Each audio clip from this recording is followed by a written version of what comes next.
Et on va lire ensemble dans 1 Samuel 17 à partir du verset 32. 1 Samuel 17 à partir du verset 32.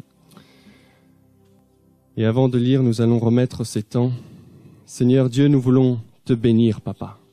Nous voulons te glorifier, l'Éternel, parce que nous savons qui tu es, Seigneur Dieu. Mais nous voulons te connaître encore davantage, Seigneur Dieu. Nous voulons, Seigneur mon Dieu, pleinement, Seigneur mon Dieu, te faire confiance. Nous voulons pleinement, Seigneur mon Dieu, compter sur toi. Nous voulons pleinement, Seigneur, nous appuyer sur toi, Seigneur Dieu. Et en ce matin, Seigneur Dieu, je compte sur toi. Je m'appuie sur toi, Seigneur Dieu, afin que tu libères ta parole, Seigneur Dieu. Afin que tu viennes, Seigneur mon Dieu, parler, Seigneur, avec impact, Seigneur Dieu. Afin que tu viennes libérer avec puissance, éternel Dieu, ce que tu as prévu pour ton peuple ce matin, éternel Dieu. Ta parole, dit, est puissante. Ta parole, Seigneur Dieu, est capable, Seigneur mon Dieu, de restaurer. Ta parole est capable de relever. Et ce matin, Seigneur, nous nous attendons à ce que ta parole vienne nous restaurer, à ce que ta parole, Seigneur, vienne nous relever, à ce que ta parole soit agissante dans nos vies, qu'elle vienne nous bouleverser, Seigneur, ce matin. C'est ce que nous attendons de ta part, éternelle. Et nous nous attendons à l'assistance de ton esprit qui va agir et qui va parler à nos cœurs. Nous te prions et nous te disons Amen. Amen. Nous lisons ensemble 1 Samuel 17 à partir du verset 32 jusqu'au verset 47. David dit à Saül, « Que personne ne se décourage à cause de ce Philistin. Ton serviteur ira se battre avec lui. » Saül dit à David, « Tu ne peux pas aller te battre avec ce Philistin car tu es un enfant. Il est un homme de guerre dès sa jeunesse. » David dit à Saül, ton serviteur faisait paître les brebis de son père, et quand un lion ou un ours venait en enlever une du troupeau, je courais après lui, je le frappais et j'arrachais la brebis de sa gueule. S'il se dressait contre moi, je le saisissais par la gorge, je le frappais et je le tuais. Je vais continuer sur ma version, ça ira un peu plus vite. Et David répondit à Saül, « Lorsque ton serviteur paissait les brebis de son père, il venait un lion ou un ours qui emportait une brebis du troupeau. Mais je sortais après lui, je le frappais et j'arrachais la brebis de sa gueule. Et quand il se levait contre moi, je le saisissais par la mâchoire, je le frappais et je le tuais. Ton serviteur a tué et le lion et l'ours. Et ce Philistin, cet incirconcis, sera comme l'un d'eux. Il a insulté les armées du Dieu vivant. » David dit encore, « L'Éternel qui m'a délivré de la griffe du lion et de la patte de l'ours me délivrera de la main de ce Philistin. » Alors Saül dit à David, « Va et que l'Éternel soit avec toi. » Avant que je continue, j'aimerais que mes acolytes puissent se préparer. Et Saül fit revêtir David de ses vêtements, lui mit un casque d'airain sur la tête et le revêtit d'une cuirasse. Puis David ceignit l'épée de Saül sur ses vêtements et se mit à marcher, car jamais, il ne s'y était essayé. Et David dit à Saül, « Je ne saurais marcher avec ces armes, car je ne suis pas accoutumé. » Et David les ôta de dessus de lui. Mais il prit en sa main son bâton, et choisit dans le torrent 5 cailloux bien polis, et les mit dans la panetière de berger qu'il avait sur lui, et dans sa poche, et sa fronde à la main, il s'approcha du Philistin. Le Philistin vint aussi et s'approcha de David, et l'homme qui portait son bouclier marchait devant lui. Alors, le Philistin regarda, et vit David, et le méprisa. Car c'était un jeune homme, blond et beau de visage. Et le Philistin dit à David, « Suis-je un chien que tu viennes contre moi avec des bâtons ?» Et le Philistin maudit David par ses dieux. Le Philistin dit encore à David, « Viens vers moi, et je donnerai ta chair aux oiseaux du ciel et aux bêtes des champs. » Et David répondit au Philistin, « Tu viens contre moi avec l'épée, la lance et le javelot. Mais moi, je viens contre toi au nom de l'Éternel des armées, du Dieu des armées d'Israël, que tu as insulté. Aujourd'hui, l'Éternel te livrera entre mes mains. Je te tuerai, je t'ôterai la tête, je donnerai aujourd'hui les cadavres du camp des Philistins aux oiseaux des cieux et aux animaux de la terre, et toute la terre saura qu'Israël a un Dieu. Et toute cette assemblée saura que l'Éternel ne délivre point par l'épée ni par la lance, car la bataille est à l'Éternel qui vous livrera entre nos mains. » Et comme le Philistin s'étant levé, venait et s'avançait à la rencontre de David, David se hâta et courut vers la ligne de bataille à la rencontre du Philistin. Alors David mit la main à la panetière, en prit une pierre, la lança contre sa fronde et frappa le Philistin au front, et la pierre s'enfonça dans son front et il tomba, le visage contre terre. Amen. Bon, on connaît tous l'histoire de David et Goliath. Mais j'aimerais que ce matin, on puisse la visualiser d'une manière particulière, la visualiser d'une manière différente. Et je vais inviter des acolytes pour qu'on puisse vraiment bien imaginer quelle était la situation. Cara, si tu peux venir, et Elias. Tiens, reste là. Je veux qu'on s'imagine vraiment la situation, parce que quand on lit, c'est un peu trop abstrait parfois. J'aimerais que on puisse vraiment s'imaginer quelle était la différence de taille. Voilà. Bon, il fait pas peur. J'ai regardé, Goliath mesurait à peu près 3 mètres de haut. Donc, David, on peut regarder la différence, je pense que c'était même encore plus... La différence était peut-être encore plus grande que ça. Il voit pas le petit derrière. Tiens, monte. Vas-y, monte ici. Cara aussi, monte.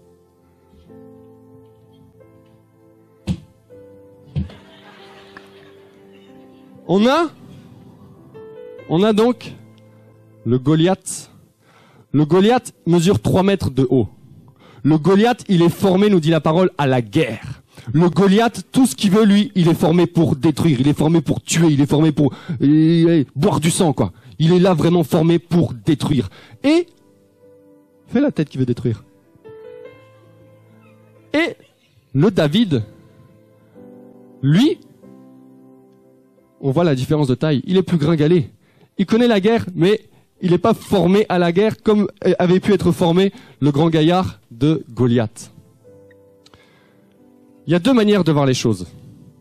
Soit on voit les choses de l'extérieur, et dans ce cas-là, on se dit, mais je pense que c'est ici que j'avais entendu l'expression, il n'y a pas match. Quand on voit la situation de l'extérieur, quand on est extérieur, on se dit, mais le petit là, le gringalet là, il vient et il va faire tomber le grand. Il n'y a pas match. Quand tu es de l'extérieur et que tu vois ça, tu te dis, non mais c'est bon, laissons tomber, on va pas perdre notre temps. Vous pouvez sortir, ça y est, c'est fini. Il n'y a pas match.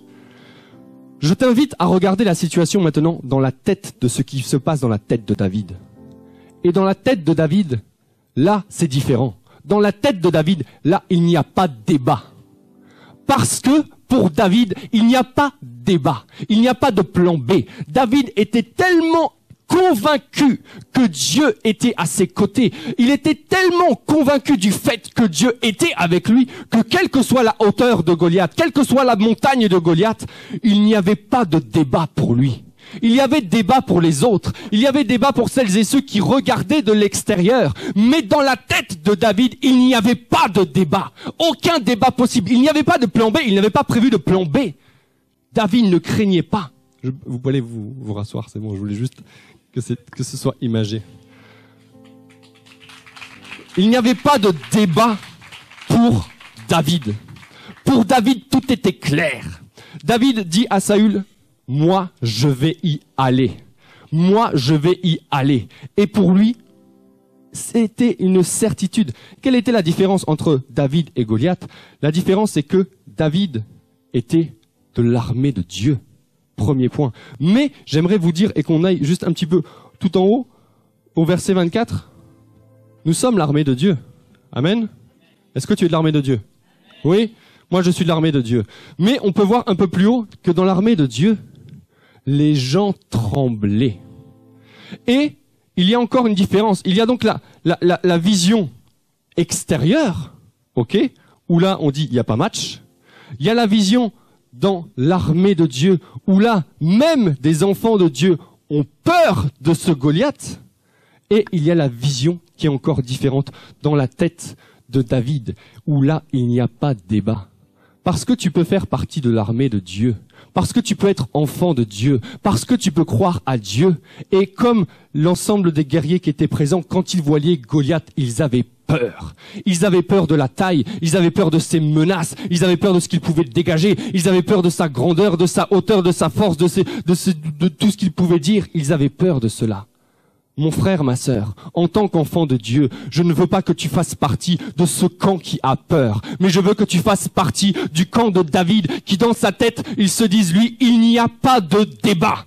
Quelle que soit la hauteur, quelle que soit la grandeur, quelle que soit la majestuosité, quelle que soit la haine de ce Goliath, il n'y a pas de débat, parce que mon Dieu est avec moi, parce que mon Dieu me soutient, parce que mon Dieu va agir quelles que soient les situations. Et j'aimerais ce matin que nous, qui sommes enfants de Dieu, qui sommes de l'armée de Dieu, nous entrions dans la mentalité de ce David, dans cette mentalité qui nous dit, il n'y a pas de débat, il peut y avoir un grand projet devant toi, il peut y avoir de grandes situations devant toi. Je ne sais pas ce matin quel est ton Goliath, je ne sais pas si c'est la maladie, je ne sais pas si c'est un projet qui est trop grand pour que tu puisses l'avaler, je ne sais pas si c'est quelque chose, quoi que ce soit que ça puisse être ce matin, tu connais quel est ton Goliath. Mais en tant qu'enfant de Dieu, en tant qu'enfant de Dieu des armées, tu ne peux pas avoir peur. Je ne veux pas que tu sois comme cette armée qui tremblait devant ce Goliath, qui, dès lors qu'il arrivait, il reculait parce qu'il se disait, il va nous manger tout cru. Ce petit David par la taille a été capable, c'est dommage parce qu'on connaît déjà la fin, il a été capable parce que pour lui il n'y avait aucun débat, parce que pour lui il était convaincu que Dieu allait être avec lui, il était convaincu que Dieu serait avec lui. Mon frère, ma sœur, dans les situations que tu vis, tu dois être convaincu que Dieu est avec toi. Dans ton esprit, dans ta tête, dans tes calculs, dans ta mentalité, prends cette mentalité de David, où il ne peut pas y avoir de débat possible, où il ne peut pas y avoir de plan B possible, parce que tu es convaincu que Dieu est à tes côtés, parce que tu es convaincu de la grandeur de Dieu. On vient de chanter « Dieu, tu es grand ».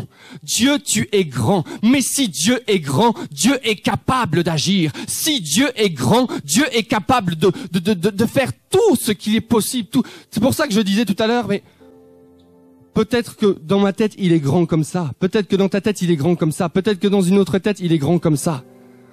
Il est bien plus grand que ce que tu peux imaginer. Il est bien plus grand que ce que je peux imaginer. Tout est possible. Tout est possible à notre Dieu. C'est nous qui le limitons. C'est toi qui le limites. C'est parce que tu fais partie du camp de l'armée qui a peur. Parce que tu fais partie du camp de l'armée qui n'a pas encore connu Dieu. Parce que tu fais partie du camp de l'armée peut-être qui n'a pas encore une vraie relation, une vraie communication pour voir qui il est. Avec les différents enseignements que nous avons eus, je crois ce matin que nous, ici présents, nous avons cette mentalité de David. Je crois que nous avons ce matin cette mentalité que David avait, où on se dit, quel que soit le problème, quelle que soit la situation, quelle que soit la maladie, quel que soit le projet, il n'y a pas de débat, je vais réussir. Il n'y a pas de débat, je vais gagner. Il n'y a pas de débat, j'ai la victoire. Et ce matin, je suis convaincu que j'espère que dans ton cas, avec les enseignements que nous avons eus, tu as réussi à te dire et à te placer dans cette mentalité de David, de dire il n'y a pas de débat. Je vais réussir. Il n'y a pas de débat. Je vais combattre. Il n'y a pas de débat. J'ai la victoire. Il n'y a pas de débat. Mon Dieu est avec moi. Il n'y a pas de débat. Je vais réussir ce que j'entreprends. Il n'y a pas de débat parce que mon Dieu m'accompagne. Il n'y a pas de débat. Des gens qui sont autour de toi vont dire qu'il n'y a pas match. Parce que ce que tu veux, parce que ce que tu souhaites, parce que ce dont tu parles, il y a un trop grand fossé. Le projet que tu as, oh, il est merveilleux, mais il est trop grand. La maladie, mais toi là, tu penses que tu vas vaincre le sida? Tu penses que tu vas vaincre le cancer avec ton Dieu? Quand tu es de l'extérieur, quand tu entends les gens à l'extérieur, ils vont te faire douter. Ils vont te venir avec des paroles négatives, comme ce Saül qui a pu dire à David, mais tu ne peux pas aller contre ce Philistin. La version a dit, tu es un enfant. Tu es un enfant. Les gens à l'extérieur vont te dire, les gens qui n'ont pas cette foi, les gens qui n'ont pas cette croyance, cette ferveur, cette foi en notre Dieu, ils vont te dire, mais, oh, quand même, tu es trop jeune pour faire ça. Quand même, tu n'as pas assez de bagages pour faire ça. Quand même, tu n'as pas les capacités pour faire ça. Enfin, regarde quand même de l'extérieur, sois sérieux. Le petit là, il va faire tomber le grand. Quand même. Mais les gens sont à l'extérieur. Et toi, tu es dans ton projet. Et toi, tu as la foi. Et toi, tu crois en Dieu. Et dès lors que quelques paroles extérieures vont venir te déstabiliser, comme Saül a pu dire à David, mais tu ne peux pas aller, tu es trop petit. Tu ne peux pas aller, tu es trop faible. Tu ne peux pas aller, tu es noir. Tu ne peux pas aller, tu es chinois. Tu ne peux pas aller, tu es trop vieux. Tu ne peux pas aller, tu es trop jeune. Tu ne peux pas aller, tu n'as pas assez d'argent. Tu ne peux pas aller, tu es banlieusard. Tu ne peux pas aller, tu es ci, tu es ça. Et à force, tu vas peut-être te dire, non, mais c'est peut-être eux qui ont raison. Ce n'est pas eux qui ont raison. Celui qui a raison, c'est la parole de Dieu. Celui qui a raison, c'est David qui se dit que son Dieu est toujours avec lui. Ne laisse pas les paroles extérieures venir déstabiliser ta foi. Ne laisse pas un Saül venir te dire que tu es trop petit, trop jeune ou trop faible. Non, reste accroché à la parole de Dieu. Et ne doute pas du fait que Dieu est avec toi. Ne doute pas du fait que Dieu est à ta droite. Ne doute pas du fait que Dieu t'accompagne dans tous tes projets. Ne doute pas du fait que Dieu est capable d'agir pour toi. Ne doute à aucun moment. Les gens à l'extérieur, parce qu'ils ont une vision extérieure. Et quand ils ont vu David et Goliath, tout le monde doutait. Tout le monde doutait. Les gens se préparaient déjà à voir David être écrabouillé par Goliath. Il n'y avait que David qui croyait que son Dieu allait agir. Il n'y a que David qui était convaincu du fait qu'il allait écrabouiller ce Goliath. Mais quand les gens regardaient de l'extérieur, déjà ils se préparaient à un plan. Pour la suite, comment est-ce qu'on va faire? Les troupes vont être totalement épuisées. Les troupes vont être totalement... ils vont voir ça, ça va les déstabiliser. Saül, tu ne peux pas y aller. Tu ne peux pas y aller. Tu es trop faible, tu es trop jeune, tu es trop petit, tu es trop ci, tu es trop ça. Mon frère, ma sœur, tu seras toujours trop quelque chose ou pas assez quelque chose. Ce qui va faire la différence, c'est ta connexion avec Dieu. C'est le fait que tu aies cette mentalité qui te dit, il n'y a pas de débat. David a dit à Saül, il n'y a pas de débat. Il ne lui a pas dit verbalement, mais il lui a dit dans l'attitude. Il lui a dit dans l'agissement. Il lui a dit dans l'acte. Il n'y a pas de débat. Ton serviteur ira. Ton serviteur ira. J'ai une question à te poser ce matin. Est-ce que Dieu, en tout cas ce n'est pas dit dans la Bible, est-ce que Dieu a dit clairement à David que pour ce projet, contre ce Goliath-là, vas-y David, c'est bon, tout va bien se passer, je suis là. Est-ce que Dieu a dit, est-ce qu'on voit dans ce passage que Dieu a dit à David, vas-y tu peux y aller, je suis avec toi, il n'y a pas de problème, t'inquiète pas. David n'a pas attendu que Dieu lui dise, je suis avec toi, vas-y. Nous-mêmes aujourd'hui encore, quand Dieu nous dit, vas-y, je suis avec toi, vas-y, tu peux y aller, je suis avec toi, il y a des moments où on peut douter. David connaissait tellement Dieu. David connaissait tellement Dieu.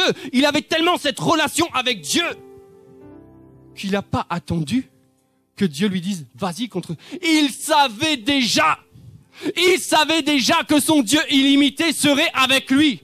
Il savait déjà que son Dieu tout-puissant serait avec lui. Il n'a pas attendu que Dieu lui dise, vas-y, je suis avec toi, n'aie pas peur, ne crains pas, avance. Non, il savait déjà. Il avait déjà vécu des choses avec Dieu. Quand il nous parle de son témoignage au verset 37, où il nous dit quoi? Qu'il a déjà... Il dit à Saül, mais... Moi, il y a déjà eu des lions, il y a déjà eu des tigres, des ours, non, il n'y a pas de tigres, pardon. C'est moi qui ai ajouté. Des ours, bon, on peut peut-être imaginer. Des ours. Et il dit, ok, aujourd'hui, il y a ce Philistin. Il y a ce Goliath. C'est vrai que je n'ai jamais vécu je n'ai jamais été contre un géant comme celui-ci, c'est vrai. Je n'ai jamais vécu cette expérience-ci, c'est vrai. Mais souviens-toi de ce que Dieu a fait par le passé. Souviens-toi de ce que Dieu a fait par le passé dans ta vie. Que ce soit pour toi directement, mais que ce soit également dans les témoignages que tu as pu entendre de ce que Dieu a fait dans la vie des uns et des autres qui se sont placés devant toi et qui ont dit, Dieu a fait ça dans ma vie. J'étais malade, Dieu m'a guéri. J'étais au chômage, Dieu m'a trouvé du travail. J'étais dans une situation où je pétais les plombs et Dieu m'a donné sa paix. J'étais dans une situation où il n'y avait plus aucune issue pour moi et Dieu a fait un miracle financier. N'as-tu jamais entendu ces témoignages? N'as-tu jamais vécu un témoignage de la part de Dieu, de la grandeur de Dieu? Ce que Dieu fait avec l'un, il est capable de le faire avec l'autre. Ce que Dieu a déjà fait dans ta vie, il n'arrête pas, hein. Il n'y a pas un quota de sang et quand tu dépenses, il n'y a plus rien. Dieu est illimité. Illimité en puissance, illimité en grâce, illimité en amour. Dieu est illimité. Et David savait que son Dieu était illimité. Et il nous le dit.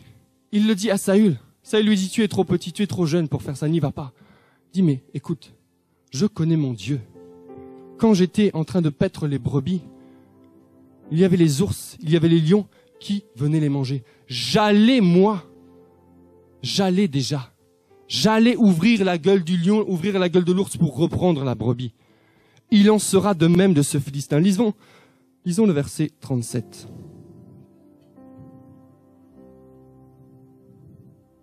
David dit encore, l'Éternel qui m'a délivré de la griffe du lion et de la patte de l'ours me délivrera de la main de ce Philistin.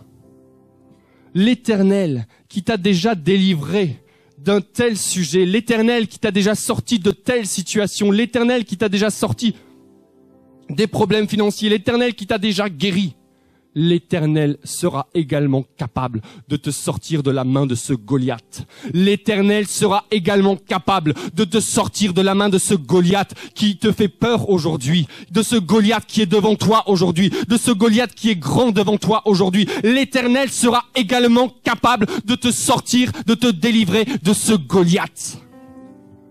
Quand tu es face à une situation et qu'autour de toi les gens peuvent te dire, comme ça a été le cas de Saül, tu es trop petit, tu es trop faible, tu es trop ci, tu es trop ça. Remémore-toi des témoignages entendus. Remémore-toi de ce que Dieu a déjà fait pour toi. Remémore-toi de ce que Dieu a déjà réalisé dans ta vie. Et mets ça en avant. Et mets ça en avant. N'oublie pas toutes les grâces. N'oublie pas tout ce que Dieu a déjà réalisé dans ta vie.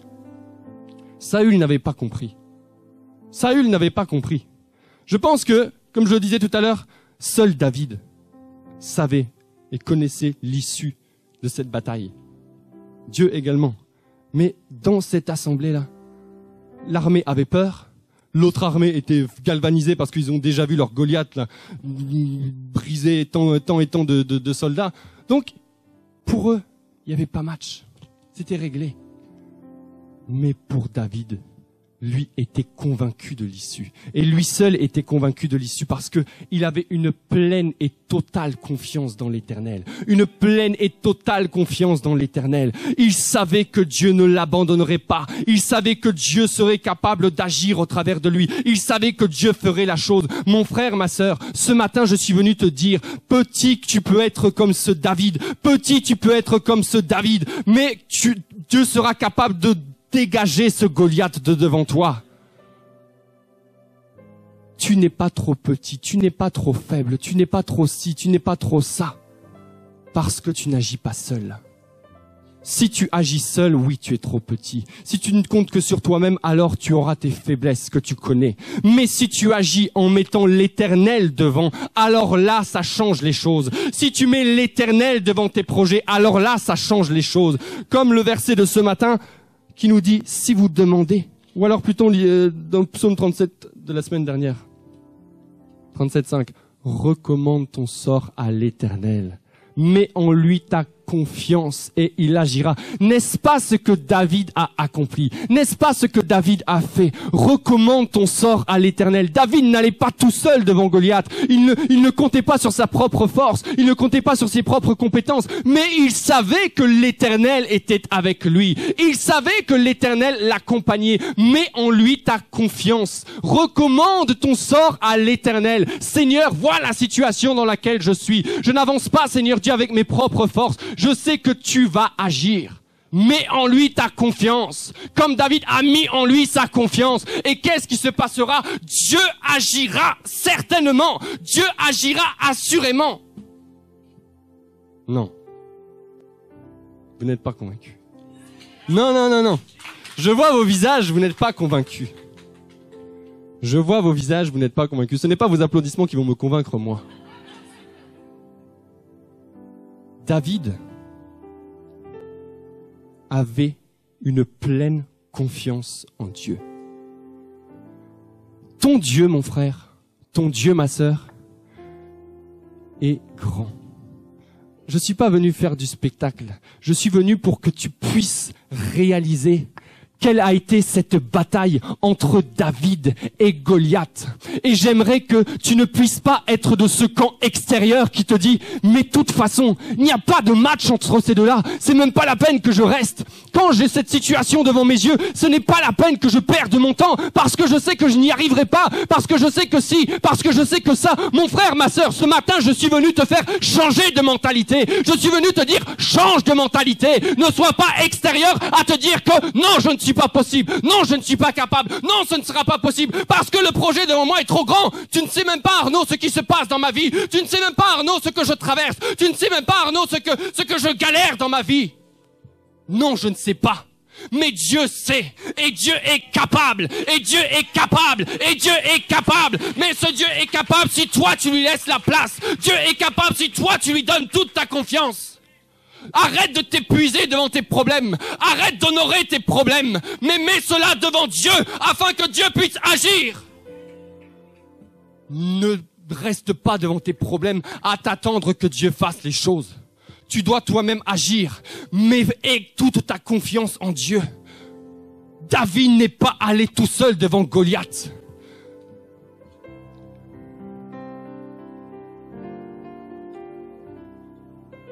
Verset 45. Excusez-moi. Verset 45. Juste avant, Goliath, il a méprisé. On va lire juste avant même. On va lire 41. Le Philistin vint aussi et s'approcha de David. Et l'homme qui portait son bouclier marchait devant lui. Alors le Philistin regarda, vit David et le méprisa. Car c'était un jeune homme, blond, etc.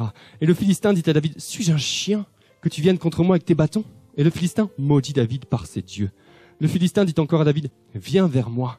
Je donnerai ta chair aux oiseaux du ciel et aux animaux des champs. Je ne connais pas ton problème. Je ne connais pas ta situation. Je ne connais pas ton Goliath. Mais ton Goliath, peut-être qu'il te dit qu'il va te détruire. Peut-être que c'est la maladie qui te dit, peut-être que c'est le médecin qui te dit que la maladie va te détruire. Peut-être que c'est une situation extérieure qui te dit, je vais te détruire. Je vais te détruire. Je vais te détruire. Et c'est ce Goliath qui dit à David, il le méprise. Il dit, mais tu es faible, mais tu es petit, mais tu es ci, mais tu es ça. Verset 45. David ne se laisse pas déstabiliser par ce que Goliath peut lui dire. David ne se laisse pas déstabiliser par tout ce qu'il peut entendre. David face au problème. Le Goliath là-bas, grand comme pas quoi, il lui parle, il le maudit, il le méprise, il l'écrabouille à moins rien que terre. Quelle est la réponse de David? David répondit aux Philistins, tu viens contre moi avec l'épée, la lance et le javelot. Mais moi, je viens contre toi au nom de l'Éternel des armées, du Dieu des armées d'Israël que tu as insulté. Aujourd'hui, l'Éternel te livrera entre mes mains. Je te tuerai, je t'ôterai la tête, etc., etc. Bon, c'est un peu gore. Est-ce que David, à un moment donné, s'est mis en avant? David a dit quoi? Toi, Goliath, tu viens avec ton épée, tu viens avec ta lance, tu viens avec ton javelot. Moi, David, je viens au nom de l'Éternel des armées. Moi, David, je viens au nom de l'Éternel des armées que tu as voulu insulter, que tu as voulu mépriser. Mon frère, ma sœur, quand tu es devant ta situation, ne viens pas en ton propre nom. Quand tu viens devant ta situation, viens au nom de l'Éternel des armées. Viens au nom de l'Éternel des armées. Tu places ton étendard devant toi. Tu places ton étendard devant toi. Tu élèves le nom de Jésus. Tu élèves le nom du roi des rois. Et c'est lui qui agira. Et c'est lui qui fera que la situation va se manifester. Qu'est-ce qu'il dit au 46? Aujourd'hui, l'Éternel te livrera entre mes mains. Est-ce qu'à un moment donné, il s'est mis en avant? Est-ce qu'à un moment donné, il s'est dit que c'est lui qui allait tuer? Est-ce qu'à un moment, il s'est dit que c'est lui qui était capable de faire? Non, ce n'est pas lui qui est capable de faire, mais il sait que Dieu va agir au travers de lui. Il le dit et il le proclame. Ta bouche doit proclamer, quel que soit le mépris des gens qui sont autour de toi, quelles que soient les situations où les gens peuvent te dire des choses et des choses, toi, proclame de ta bouche et mets Dieu en avant, comme ce verset qu'on a dit, recommande ton sort à l'Éternel. Recommande ton sort à l'Éternel. Mets en lui ta confiance et il va agir. Et il va agir. C'est exactement ce que David a fait. C'est exactement ce que David a fait. Il n'est pas venu en son nom propre. Il n'est pas venu avec sa force. Parce qu'on imagine bien qu'en effet, ce petit bonhomme, bon, je ne sais pas quel âge il avait, mais ce petit ne pouvait pas, par la propre force de ses bras, renverser ce Goliath. Cela n'était pas possible. Mais cela est rendu possible parce qu'il a mis sa confiance en l'Éternel et parce qu'il est venu avec l'Éternel qu'il a placé devant lui. Et il a proclamé en disant quoi? En disant l'Éternel te livrera entre mes mains. Aujourd'hui, ce n'est pas moi qui vais vaincre le Goliath. Aujourd'hui, ce n'est pas moi qui vais dominer sur le problème. Aujourd'hui, ce n'est pas moi qui vais gagner. Aujourd'hui, c'est l'Éternel qui te livrera entre mes mains. Aujourd'hui, c'est l'Éternel des armées qui agira pour moi et qui te livrera entre mes mains. Quand tu y vas avec l'Éternel. Quand tu y vas en élevant le roi des rois. Quand tu y vas en élevant la puissance du nom de Jésus. Alléluia. Tu n'y vas pas avec tes propres forces. Tu n'y vas pas avec ton propre nom. Tu y vas en plaçant l'étendard de l'Éternel des armées. Tu y vas avec l'étendard de Jésus-Christ de Nazareth. Tu y vas avec cet étendard. Toi, tu restes en arrière. Tu places Dieu en avant. Tu places Jésus en avant. Et assurément, parce que tu places ta confiance en lui, assurément, il agit. Assurément, il agit. Place ta confiance en lui. Place toute ta confiance en lui. Et proclame les choses. Utilise ta bouche pour proclamer les choses. Dis non aux situations. Dis non aux situations. Ose dire aux gens qui sont face à toi et qui te disent que tu vas échouer et qui te disent que tu ne pourras pas réussir pour telle et telle raison et qui te disent sois lucide un petit peu mon frère, sois lucide un petit peu ma sœur. Comment est-ce que tu pourrais guérir de ton cancer? Comment est-ce que tu pourrais guérir du sida? Comment est-ce que tu pourrais acheter cette maison? Comment est-ce que tu pourrais faire ci? Comment est-ce que tu pourrais faire ça? Ose dire aux personnes qu'ils se trompent. Ose dire à ces personnes devant toi, tu te trompes. Mon Dieu est plus puissant que ce que tu peux imaginer. Ose dire, élève ta bouche et dis, tu te trompes. Ce que tu dis est faux. Ce que tu dis n'est pas la vérité. La vérité, c'est que je triompherai. La vérité, c'est que mon Dieu m'accompagne. La vérité, c'est que mon Dieu est avec moi. La vérité, c'est que mon Dieu ne me laisse pas. La vérité, c'est que mon Dieu est plus puissant que ce que tu peux imaginer. La vérité, c'est que mon Dieu est toujours là et présent. C'est ça la vérité. Ne laisse pas les gens autour de toi dire que non, ce n'est pas possible. Tu leur dis, tu as tort. Tu leur dis, tu as tort. Mon Dieu a raison. Mon Dieu m'accompagne. David, à aucun moment, n'a écouté ce que Saül a pu lui dire. David, à aucun moment, n'a pu faire cas de tout ce que les gens pouvaient dire. J'imagine bien la situation quand David est allé devant ce Goliath, les gens, ce qu'ils devaient dire, hé petit, que ton âme là aille auprès de Dieu, ou je ne sais quoi, prépare-toi à mourir, ou je ne sais pas. Dis aux gens, tu as tort, tu verras tout à l'heure. Tu verras tout à l'heure. On se retrouve et on mangera ensemble. On se retrouve et on fera ça ensemble. Ose dire, laisse parler ta foi. Laisse parler ta foi et ose dire que les gens autour de toi se trompent. Dès lors qu'ils disent des paroles fausses, dès lors qu'ils disent des paroles négatives, ose leur dire, tu te trompes. C'est ton avis, mais tu te trompes. La vérité, c'est que mon Dieu est avec moi. La vérité, c'est que je vais triompher. La vérité, c'est que j'ai la victoire. Et nous en reparlerons. Et nous en reparlerons. Ose dire que les gens se trompent. Ose dire qu'ils se trompent parce que toi, tu as quelqu'un, toi, tu as une arme particulière. Ne sois pas conventionnel. Verset 47. Et toute cette armée saura que l'Éternel ne délivre point par l'épée, ni par la lance, car la bataille est à l'Éternel, qui vous livrera entre nos mains. Quand on voit David, alors d'une part, on regarde la taille, et là on se dit, déjà c'est chaud. Mais d'autre part, l'autre grand là, il est armé avec sa lance, son javelot, et le David, il y va comment? Il y va avec son petit bâton là, son caoutchouc et ses cailloux. On se dit, mais tu es fou David.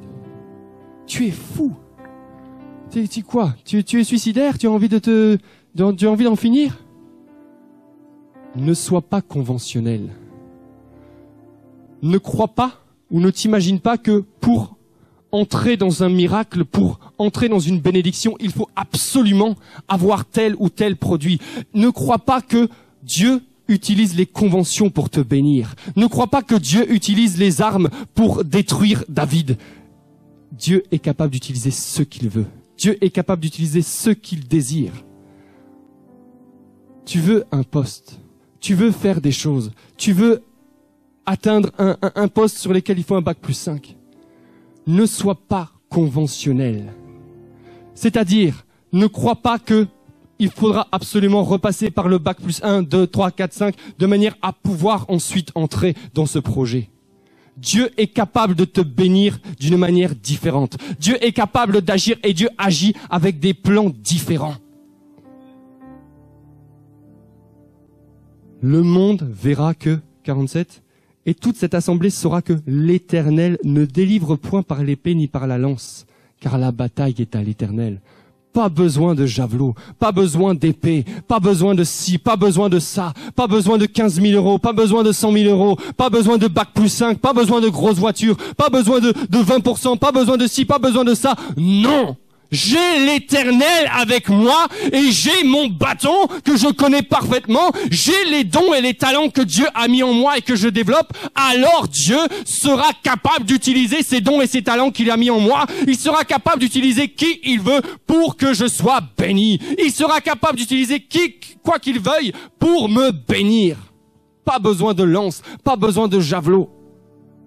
Parfois, on est trop conventionnel. On bloque notre foi. On se dit, il faudra ça, puis il faudra ça, puis il faudra ça, puis il faudra ça. Est-ce que Jésus n'a pas guéri un aveugle en lui mettant de la terre sur les yeux? Est-ce que c'est quelque chose de conventionnel? Ah non, il faut quand même aller voir le médecin. Et puis le médecin va utiliser son rayon laser qu'il va mettre dans tes yeux. Et puis ça va te guérir. Ou alors il va te décorper, il va te découper la cornée. Et puis machin, et puis ci, puis ça. Ça c'est conventionnel. Ça c'est dans les conventions de l'homme, ici-bas. Ça c'est dans les conventions humaines. Alors Dieu peut choisir de te guérir de manière conventionnelle, oui. Mais Dieu est capable de te guérir de manière non conventionnelle. Qu'est-ce qui s'est passé derrière la boue et la terre? Je n'en sais rien. Dieu a posé sa main, basta, point, c'est tout. Ne cherche pas à savoir, ne cherche pas à te dire que oui, mais il faudrait ça pour que j'ai ça. Il faudrait d'abord que j'ai mon bac plus 2, et puis que je puisse entrer en licence, et puis que je fasse ça. Et là, ensuite, je pourrais postuler. Si c'est ta foi, si c'est ta vision, alors vas-y, aucun problème. Mais il y a un chemin différent. Mais il y a des possibilités différentes. Si tu crois en Dieu, si tu places ta confiance en Dieu. David aurait pu se dire, d'ailleurs, à un moment donné, Saül lui propose son armure. Il dit, tiens, petit, mets l'armure, prends l'épée, prends le truc. Qu'est-ce qu'il dit? Il dit, je suis pas à l'aise avec ces trucs-là. Je suis pas à l'aise, ça me va pas. Je retire ça. Parce que peut-être que tu es pas à l'aise pour faire un bac plus 5. Mais ça n'empêche pas ta bénédiction. Peut-être que tu n'es pas à l'aise avec telle ou telle chose, mais ça n'empêche pas ta bénédiction. David n'était pas à l'aise avec ce truc qu'il portait. Il a dit non, pardon, mais je laisse ton truc là, ça ne me va pas. Moi, j'ai mon bâton. Mon bâton, je connais. Mon bâton, je maîtrise. Mon bâton, je sais. Mon talent, je le maîtrise, je le connais, je sais comment l'utiliser. Ton don, ton talent que Dieu t'a donné, tu le connais, développe-le, maîtrise-le. De manière à ce que Dieu puisse utiliser ce don, ce talent qu'il a mis en toi pour te bénir et pour te conduire là où il a décidé. Mais ne pense pas conventionnel. Ne pense pas qu'il faudra passer par ci ou par ça pour ton bac plus 2 pour obtenir quoi que ce soit. Dieu est capable de faire autrement. Dis à ton frère, Dieu est capable de te bénir autrement. Dieu est capable de faire autrement. Vous savez, le pasteur Yvon, là, quand il est venu il y a 2 ou 3 semaines, il a dit une parole qui m'a vraiment impacté. Il a dit à un moment donné, bon, il était là parce qu'il prêchait, et moi je chantais derrière. Il a dit, Dieu n'a pas besoin d'argent pour te donner une maison. Dieu n'a pas besoin d'argent pour te donner une maison. Parce que souvent, on pense que, bah oui, si on veut acheter une maison, si on veut obtenir une maison, il va nous falloir de l'argent. Ça, c'est conventionnel.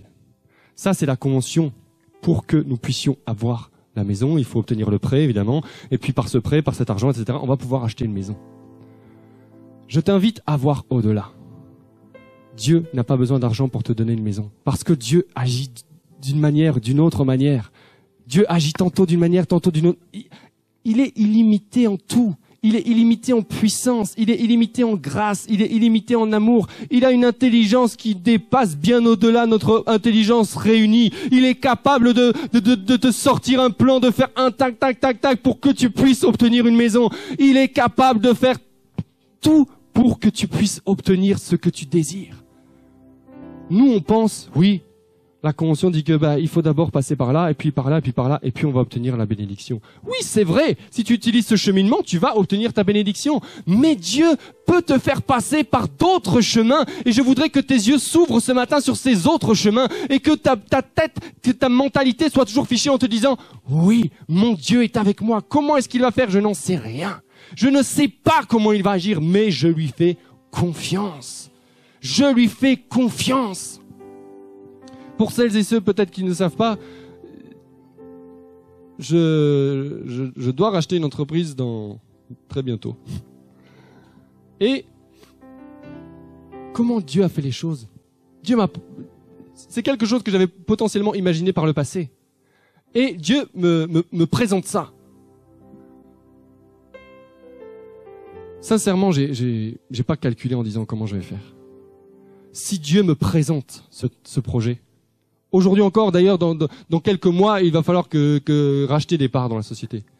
Aujourd'hui, je vous dis, je ne sais pas comment je vais faire. Je ne sais pas comment les choses vont se passer. Je n'en sais rien. D'ailleurs, il y a un autre collègue, il y a 15 jours, qui était lui aussi intéressé pour racheter l'entreprise, machin, me pose la question, alors, où est-ce que tu en es? Bon, je sens le truc derrière. Oui, parce que tu sais, il faut voir les avocats, et puis il faut se préparer, et puis tu sais, les banques, hein, il faut 20% d'apport. C'était vendredi soir. Il voulait me casser. Oui, la convention voudrait que j'aille voir la banque et qu'elle me dise, oui, il faut, monsieur Brier, il faut 20% d'apport. Hein. Attendez, je regarde dans mes poches. Bon, je ne l'ai pas. Ça, c'est la convention.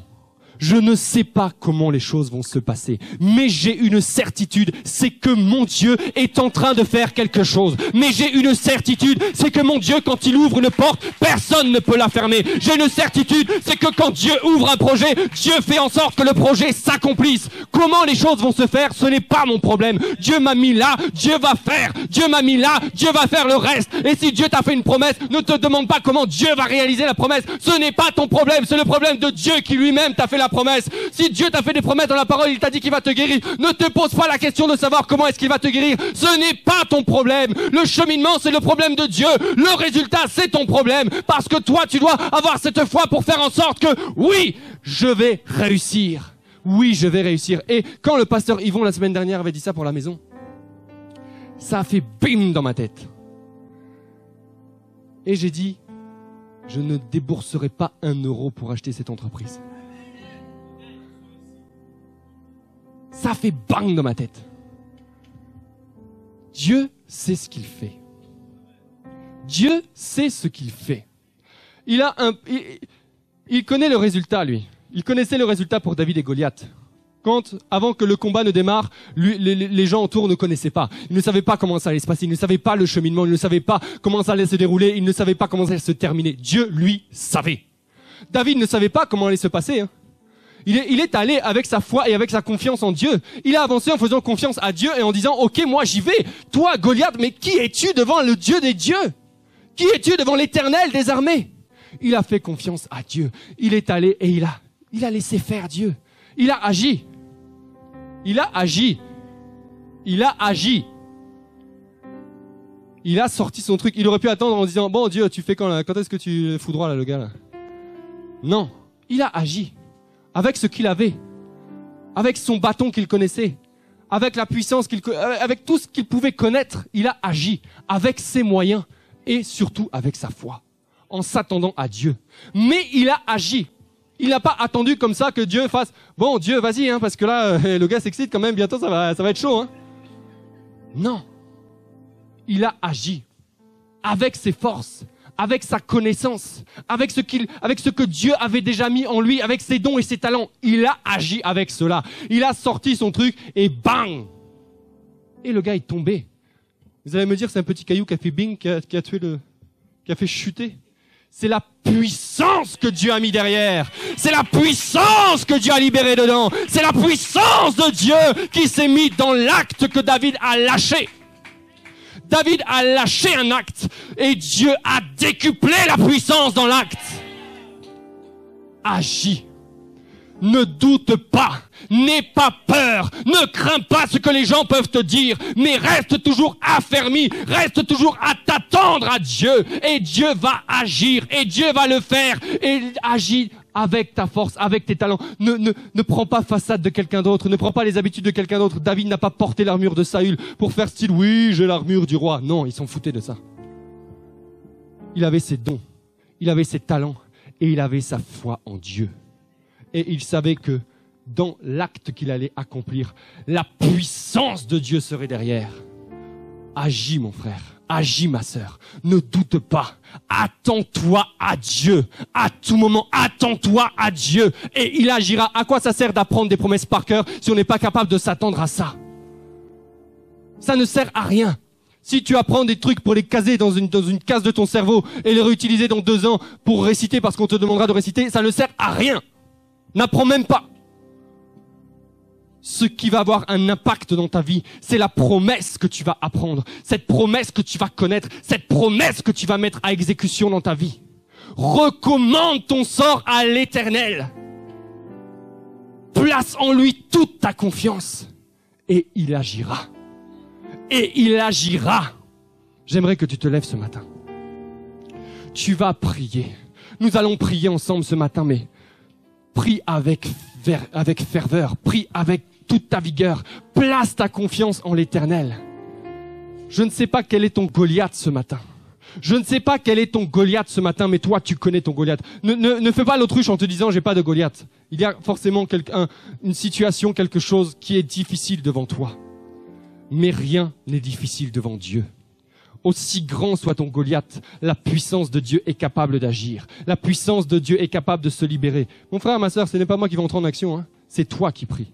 C'est toi qui pries. C'est toi qui pries pour ta situation. C'est toi qui pries et qui t'attends à Dieu. C'est toi qui pries et qui te dit, Seigneur, tel que David a eu foi en toi, tel que David s'est attendu à toi. Je veux m'attendre à toi, Seigneur, dans ce projet que j'ai. Je veux m'attendre à toi, éternel Dieu, et je place toute ma confiance en toi. Élève ta voix, mon frère, élève ta voix, ma sœur, et recommande ton sort à l'Éternel ce matin. Recommande ton sort à l'Éternel ce matin. Place en lui ta confiance et assurément, il va agir.